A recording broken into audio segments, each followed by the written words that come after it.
one piece that people leave out is that there's people in the learning environments, and that not only do young people or anybody want to connect to the objects and the tools, they want to connect to the people. We're part of the equation and can't be left out. And when we have designers who live on the 20th floor of a skyscraper designing schools, they forget a lot of times the people. As I was just on a jury yesterday, a jury call about learning environments and design. That's very, very powerful and important. The other thing that's important to realize is that this quote new piece around makerspaces, which is a good idea in a lot of ways, as I've gone and observed in schools, is relegated like technology to Tuesday's fifth period. We're going to the makerspace. That's not what this is about. And good makerspaces outside of school and inside are not doing that. At the same time, makerspaces are cultural. And they've been around for forever. They're in churches, they're in all kinds of community organizations. And when we had our conference last year, our national conference, we take all of our assembled participants and bring them out in the community for a full day.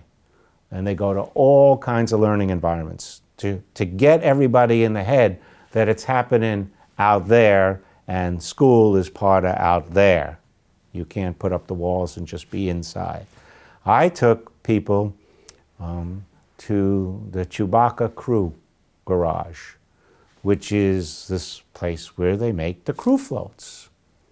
Well, that's a cultural phenomena in New Orleans, Mobile, Alabama, any place where they have Mardi Gras. Go down places in Brazil.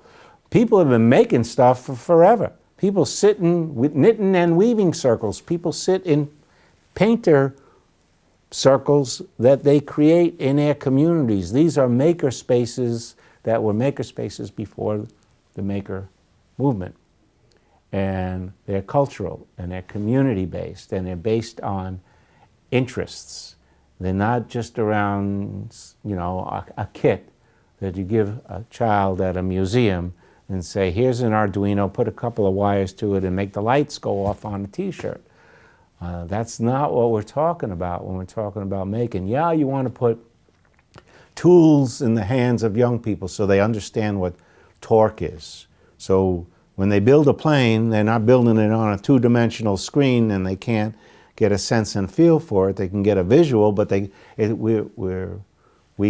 should, as I went to a conference in Vienna, no, not Vienna, Venice. And the slogan was, think with your senses and feel with your mind, which we don't do very well. And we got all those senses and they're not all used in school and they're not given the emphasis that they deserve. So that's part of these learning environments. Can you smell it, taste it, touch it, feel it? Not just say it. That's not the whole thing, and you can get fooled when the physical gets reduced to the mental, and uncertainty gets reduced to certainty. We want a lot of uncertainty. We don't know everything, and we want to have more understanding, and the sooner we realize that, the better.